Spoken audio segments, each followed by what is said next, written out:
አሚን መልቲሚዲያ ፕሮዳክሽን የማይጠገብ ልብ ክፍል 9 ደራሲ ተምር አህመድ ተራኪ ሶፊያ ዩሱፍ። ይሄንና መሰል የፍቅር ታሪኮችን ለማግኘት ቻናላችንን ሰብስክራይብ ያድርጉ። መልካም ቆይታ። ቢላል ፈይሰል የአህሉ አባት የፈይሲ እናት በአጠቃላይ ሙሉ ቤተሰብ ማዋለጃ ክፍል ውስጥ በጭንቀትና ውጥረት ከወዲያ ወዲህ እየተንጎራደዱ ከክፍሉ የሚወጣን የጤና ባለሙያ አሰብስበው ይጠባበቃሉ። ከዚህ ቀደም አንደኛዋ ቤተሰባቸው በተመሳሳይ ሁኔታ ላይ ሆና ላትመለስ ስላሸለበች ከበፊቱ በበለጠ ልባቸው ተሸብሯል፣ ውስጣቸው ይበልጥ ፈርቷል። አህላም ናት አራተኛ ልጇን ለመገላገል ከውስጥ ሆና በምጥ እየተሰቃየች ነው። ከብዙ ልፋትና ጭንቀት በኋላ በአላህ እርዳታ የተመኘችውን ሴት ልጅ በሰላም ተገላገለች። ምንም እንኳን አህሉ ከዚህ በፊት 3 ልጆች ቢኖሯትም ሁሉም ወንዶች ስለነበሩ ቤተሰቡ በሙሉ ሴት ልጅ እንድትወልድ ተመኝቶ ዱዓ ሲያደርግ ነበር የከረመው። አልহামዱሊላህ ይሄው ዛሬ አላህ አሳክቶላቸው ሴት ልጅ ታቅፈዋል። የማወላጃ ክፍሉ በር እንደተከፈተ ፈይሰል ተንደርድሮ ወደ ክፍሉ በመግባት በድካም በዛለ በላብ በተጠመቀችው ሚስቱ ላይ አቀፋት። አልহামዱሊላህ የኔ ቆንጆ አልহামዱሊላህ አየሽ ተወጥተሻል። አንቺ እኮ ጠንካራ ነሽ የኔ እናት፣ አይዞሽ። በደስታ ብዛት ትንፋሹ ቁርጥ ቁርጥ እያለ ግንባሯን፣ ፊቷን፣ እጇን በደመ ነፍስ ይስማታል። አዎ የኔ ባል አልহামዱሊላህ ተመልከት፣ ቆንጆዬ ሴት ልጅ ተሰጥቶናል። ድክም ባለ ድምጽ ወደ ልጃቸው እየጠቆመች መለሰችለት። እውይ አልহামዱሊላህ የኔ እናት፣ አዎ ቆንጆዬ ናት ማሻአላህ። ሕፃኗ ወደ ተኛችበት አልጋ በእንብርክኩ እየሄደ በሲቃ መለሰላት። ከውጭ የነበሩት አባቷ አማቷና ቢላል እርስ በርሳቸው ተቃቅፈው ሲጨርሱ ወደ ውስጥ ዘልቀው አንድ ላይ ደስታቸውን አበሰሩ። ከዓመታት በኋላ አሁን ቢላል ጎልማሳነቱን ጨርሶ ወደ እርጅና እያቀና ነው። ያ የህይወት ዘመኑ ታላቅ ታሪክ የተጻፈበት በወጣትነቱ ከድቶታል። ህይወት በብዙ አስተምረዋለች። አህላምን ብትሆን ከመጨረሻው ልጇ በኋላ እድሜዋ በመግፋቱ ተጨማሪ ልጅ መውለድ አልቻለችም። ጊዜው ነግዷል። ደከመኝ ሰለቸኝ የማያውቀው ሁሌም ከስራ የማይቦዝነው የአህሉ አባትም ሳይወድ በግዱ እርጅና እጅ ሰጥቶ ቤት ተቀምጧል። ረህማ ብቸኛዋ የቢላል ስስትም የሃይስኩል ሰቃይ ተማሪ ከመሆኗን ባሻገር ቁርአንን ሙሉ በሙሉ በመሐፈዝና ኒቃቧን በመልበስ ትላልቅ ሐዲሶችን እየቀራች እየተማረች ነው። የማሳደጊያው ህፃናት አሁን የሉ።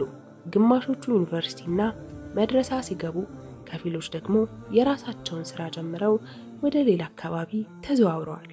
ብቻ ህይወት ይቀጥላል። ቀናት የየራሳቸውን መጥፎ የሚሆን ጥሩ ታሪክ እየጻፉ ያልፋሉ። ዛሬ ትላንት ይሆናል፣ ነገን ዛሬ እንለዋለን። አዎ ብቻ እድሜ ከሰጠን ከህይወት ብዙ ነገሮችን ብዙ ሚስጥሮችን እንማራለን። ኢማን፣ አንቺ ኢማን ነይ፣ አጎትሽ እየፈለገች ነው። ከብዙ ዱዓ በኋላ ያገኘቻትን ኢማን ብላ በስስት እየጠራች እሺ ማዬ አጎቴ ቢላል መጥቶ ነው። ረሂማስ የታለች? አብረዋለች? ከተቀመጠችበት በፍጥነት ተነስታ ወደ ክፍሏ በደስታ ሮጠች። የኔ እናት መጣሽ የኔ ጎበዝ ልጅ ብሎ ቢላል ከተቀመጠበት ተነስቶ ብድግ አድርጎ አቅፎ እንደለመደችው በፂሙ ኮረኮራት። እሷም ወትሮውንም ሳቅ ከፊቷ አይለያትም። ያለ ማቋረጥ ተንተከተከች። በያሁን ውረጂ ጎበዝ ልጅ ተመልከች፣ ይሄንን ደግሞ ራህማ ልካልሻለች። እሺ ዛሬ ቂራአት ስላለባት መምጣት አልቻለችም ብሎ የምትወደውን ቸኮሌት ሰጣት። እሺ አጎቴ በቃ ቸኮሌቴን እማዬን ላስከፍታት ብላ ቢላልን በቆመበት ትታው ወደ አህላም ጋር ከነፈች። እንዴ ቢላል አትቆይም እንዴ? ፈይሲ እኮ አሁን ይመጣል፣ ምን አስቸኮለ? ከውጭ ሆና እንጀራ በመጋገር ላይ ያለችው አህላም ከቤት በመውጣት ላይ ያለውን ቢላል ነበር የተናገረችው። አይ መሄድ አለብኝ አህሉ፣ ነገ ከራህማ ጋር እንመጣለን። አሁን እንኳን ቸኩላለሁ፣ በዚህ ሳልፍ እኮ ሰላም ልበላችሁ ብዬ ነው። ኢማን የነ አህላም የመጨረሻ ልጅ ናት። በቤተሰቡ ውስጥ ከራህማ በመቀጠል ተወዳጅ ልጅ ናት። አህሉ ናት። ምናልባት የአብሮ አደግ እህቷን ናፍቆት ቢያስታግስልኝ ብላ ስሟን ያወጣችላት። ዛሬ ቢላል ኢማንን ካጣት ወይም ደግሞ የልጅ አባት ከሆነ 17 ዓመት ሞላው። ያው መጥፎ ጎኑን ብቻ ካየነው ሚስቱን ስስቱን ካጣ 17 ዓመት ተቆጠረው። በአንጻሩ ልበሰፊ ሆነን የጌታችንን ኒዕማ ካስተነተንን ቢላል ሚስቱን ባጣበት ቀን ከአላህ ወደር የሌለው ስጦታ ተበርክቶለታል። እናም ቢላል አባት ከሆነ 17 ዓመት ሞላው እንላለን። ሌላውም የህይወት ዝባዝንኬ እንዲሁ ነው። ጨለማውን ብቻ ከተመለከትን ብርሃን ፈልገን ማግኘት ስለማንችል ብርሃን የለም ለማለት እንደፍራለን። ግን ልክ አይደለም። ምናልባት ወደ ጨለማው የመረወርነው አይናችንን ወደ ብርሃኑ ብንመልሰው ብርሃኑ ከጨለማው የበለጠ ሊያደምቀን ይችል ይሆናል። ማን ያውቃል? አይገርምም? ፍቅር ግን ምን ያህል ኃያል ቢሆን ነው? ቆይ በ4 ዓመት የፍቅር ቆይታ የ17 ዓመት የማይጠፋና የማያረጅ ትዝታ መፍጠር የቻለው? ወላሂ በጣም ያጅባል። ምንም እንኳን ቀናቶችን ቢተኩ ጊዜው ለጉድ ቢነጉድ ኢማን ግን ከቢላል ልብ ላይ ላትደበዝዝ ተከትባለች። አሁንም የወጣቱነቱን ጊዜ በትዝታ እየተመላለሰ ያስባታል። ቆይ አብረን አርጅተን ቢሆን ኖሮ ስትናደድ እንደሚያምርባት እንደነገርኳት ስታረጅ ምን ትመስል እንደነበር ባያትና ብነግራት ምን ነበረበት? ያ ጥቁር ዞማ ጸጉሯ ግማሽ በግማሽ ነጭ ሲሆን ለመንካት የሚያሳሳው ፊቷ ሲሸበሸብ ባዩና አረጀሽ እያልኩ እያፌዝኩባት ባናደዳት ምን ነበረበት? አንዳንዴ ናፍቆቷ እጅግ ሲጠናበት ትክዝ ብሎ ይብሰለሰላል። ከዛ ግን ለ17 ዓመት አብሮነት የቆየውን ደብዳቤዋን ለቁጥር በሚያዳግት ጊዜ ደጋግሞ ያነበውና አዲስ ህልምና ተስፋ ይሰንቃል። የደከመው ሰውነቱን አነቃቅቶ ላዘዘችው ነገር ለመታተር በወኔ ይነሳል። ቢሉ ዶክተሩ ልጃችንን ስንወልድ የሚኖረኝ ተስፋ 50-50 እንደሆነ ነገረኝ። ግን እኔም በተራዬ ላንተ መናገር አልፈለኩም። አፉ በለኝ ቢሉ። እኔ ልጅ መውለድ ፈልጋለሁ። ያንተን የልጅ ፍላጎትም ልሞላለህ እሻለሁ። አውቃለሁ በዚህ የተነሳ ከማየ ጋር ብዙ ጊዜ ተነጋግራችኋል። እሷም ያንተን የልጅ መሻትና ፍላጎት እውን እንዲሆን እንደ እናት የምትችለውን ሁሉ ለማድረግ ሞክራለች። በዛም አለመግባባት ውስጥ ገብታችሁ እንደነበር አውቃለሁ። አባ አንተ እኮ ለኔ ብዙ ሆነህልኛል። አንዲት ስለምንም ተስፋ የቆረጠች የጌታዋን የማያልቅ ስጦታ ረስታ የሌላትን ብቻ እያሰበች ቀን ከሌት የምታማርር ከንቱ ነፍስ ወደ ደስተኛ አመስጋኝ ለመኖር የምትጓጓ ከጌታዋ ጋር የታረቀች ንጹህ ነፍስ ቀይረሃል። በአንተ ልብ ውስጥ የኔን ፍቅር ፈጥኖ እንዴት እንድታስብ አደረገ። አላህ ላቅ ያለ ክብር ምስጋና ይገባው። ቢሉ የማላውቀውን ዓለም ስላሳየኸኝ ደካማነቴን ውድቀቴን ሳታይና እንድቃና ስላደረከኝ በድኑ ልቤ ላይ ያንተንም የጌታዬንም ፍቅር ስላሳበክልኝ ስለወደድከኝ ያለ ስስት የማያልቅ ፍቅርና እስከ ጀነት የሚዘልቅ ቆንጆዬ ቤተሰብ እንድመሰርት ሰበብ ስለሆንከኝ ከልቤ አመሰግንሃለሁ። አባቴ አንተ እኮ ባሌ ብቻ አይደለህም፣ አንተ ምንም ነህ። ቃል አጣሁልህ አባ። አንተ ለኔ ምን ማለት እንደሆንክ የምገልጽበት ቃላት የለኝም። ቢሉ የመከራ የውድቀቴ የስብራቴ የጉድለቴ የህመሜ የድካሜ ከጌታዬ ቀጥሎ መጠጊያዬ ነህ። የመጀመሪያዬ የኔ ብርታት በራስ መተማመኛና ኩራቴ ነህ። ኻሊቁ ፈቅዶ የዱንያ ህይወቴ የሚቀጥል ከሆነ ልጃችንን ስታቅፍ ማየት ከቻልኩ እናቴ ለኔ እንደምትሳሳልኝ ለልጃችን መሳሳት ከቻልኩና የተቀበልነውን ምርቃት አብረን እንድንኖረው ከቻልኩ አልহামዱሊላህ።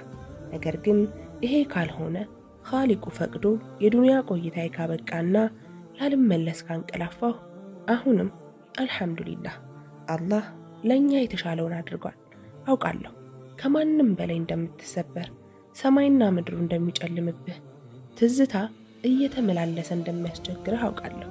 ግን አብሽር ተረጋጋ ሐቢቢ ይሄም እኮ ዱንያ ነው ይመስለናል እንጂ ማናችንም እኮ እዚህ ለዘላለም አንቆይም ሁላችንም ቀናችንን ነው የምንጠብቀው አው ሐዘን ከጎዳህና ልብህ በሐዘን ከተሰበረ ይሄንን አስታውስ ዱንያ የገለባ ያህል ቀላል እንደሆነች አስታውስ የኛ ህልም የኛ ዓላማ እኮ በዚያ በዘላለማዊ ህይወት በአኺራ እድሜ ልካችንን ከናፈቅናቸው ረሱል ሰለላሁ ዐለይሂ ወሰለም ጋር መጎራበት ነው ድሮም እኮ እኛ የጀመርነው ትዳር ዱንያ ላይ የሚያበቃ አልነበረም እኛ የመሰረትነው ቤተሰብ እኮ በዱንያ ትርኪ ምርኪ ፈተናዎች የሚፈርስና የሚጠፋ አይደለም እና ለምን ዛሬ የኔን ወደ አኺራ መሄድ እንደ መጨረሻችን አየኸው ቆይ ለምን አንተ አይደለህ እንዴ ጌታችን የሚወደውን ሰው አብዝቶ ይፈትናል ያልከኝ እና ዛሬ ለምን ዘነጋኸው አይታየህም ኻሊቁ እንዴት እንደሚወደኝ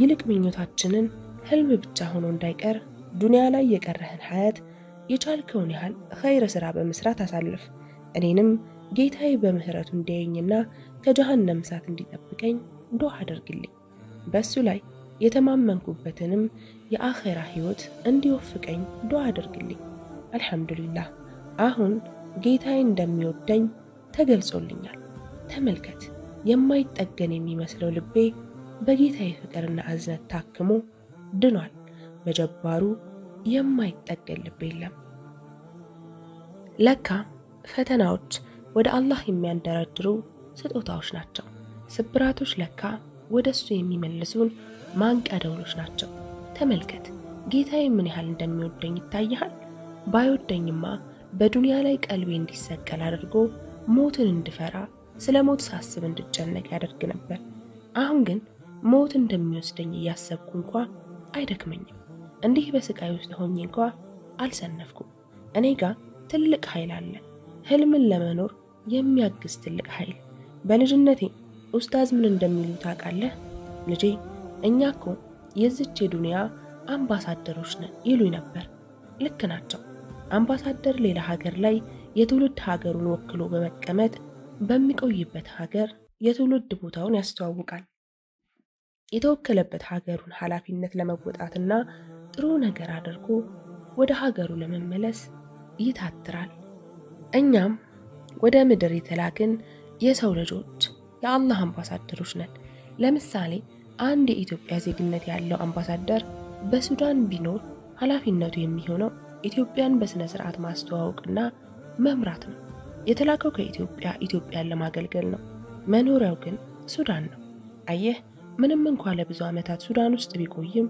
የሱዳን ዜግነት ግን አያገኝ ሁሌም እዚህ ሀገር የሚቆየው የትውልድ ሀገሩን ለማገልገል እንደሆነ ስለሚያውቅና እውቅናው ሲያልቅ ወደ ኢትዮጵያ እንደሚመለስ ስለሚያስብ እዚህ ያለው ህይወቱ ጊዜያውና መሸጋገሪያ አድርጎ ወደፊት እውቅናው ሲጨርስ ወደሚመለስባት የትውልድ ቀየው መኖሪያ የሚሆነው መልካም ነገርን በመሰባሰብ ጊዜውን ያጠፋል ተመልከት ቢሉ የኛም ህይወት ልክ እንደዚህ ነው ሙእሚን የጌታው አምባሳደር ነው ይቺ ዱንያ ለአማኝ ወደ እውነተኛው ህይወት መሸጋገሪያው ድልድይ እንጂ ቋሚ ግብ አይደለችም ይቺ ዱንያ ዛፍ ላይ የመጠለል ያህል አጭር የሆነች ተራ ማታለያ ናት እና ለምን እዚህ ዱንያ ላይ ያለው አብሮነታችን ስላለቀ ከፋ አብሽር ምናልባትም አንተ ከኔ የተሻለ ሐያት ሰጥቶ ይሆናል አደራ በተሰጠህ ውድ ጊዜ ለአኺራ ስንቅ ያዝበት በሐዘንና በስብራት እንዳታዋክነው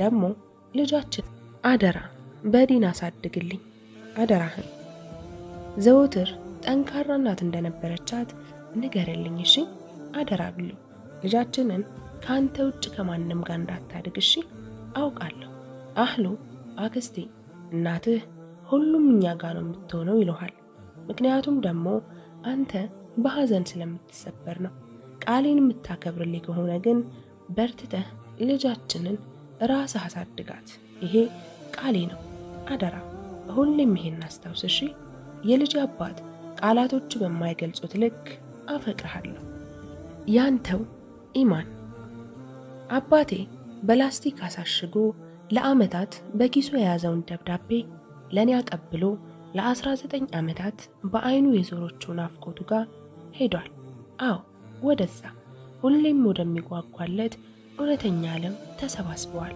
አልሐምዱሊላህ ረቢል ዓለሚን። ከዚህ እንደ አለት ከጠነከረና ፍቅራቸው በግርምት ከሚያናውዝ ቤተሰብ ስለተገኘው አልሐምዱሊላህ። ከእናቴ ጥንካሬን ከአባቴ ደግሞ ተስፋ አልቆርጥ ባይነትና ታጋሽነትን ተምሬያለሁ። ምኞቴ እናቴ የተመኘችው እንዲሳካ ያለመችው እውን እንዲሆን እና የቤተሰቦቼን አይነት ቤተሰብ መስርቼ እንደ እናቴ ምርጥ ሚስትና ተለይታ እንኳን የማትረሳ ምርጥ እናት መሆን ነው ኢንሻአላህ። አላህ የጠየቁትን የማይከለክለው ጌታ ያሳካልኛል። ሁላችንም ዘንግተነው እንጂ ከሱ ረህመት ከሱ ጸጋ ያልተቋደሰ ማንም የለም። ችግሩ ለምስጋና ከመሽቀዳደማችን በፊት በቁንጽል ችግር እናማርራለን። አልሐምዱሊላህ ረቢል ዓለሚን። እውነቱም በኻሊቁ የማይጠገል ልብ የለም። ተፈጸመ። ታሪኩን እንዴት አያችሁት? እንደተለመደው አስተያየታችሁ አይለይ። ይሄንና መሰል የፍቅር ታሪኮችን ለማግኘት ቻናላችንን ሰብስክራይብ ያድርጉ። ስለምትከታተሉን ከልብ እናመሰግናለን።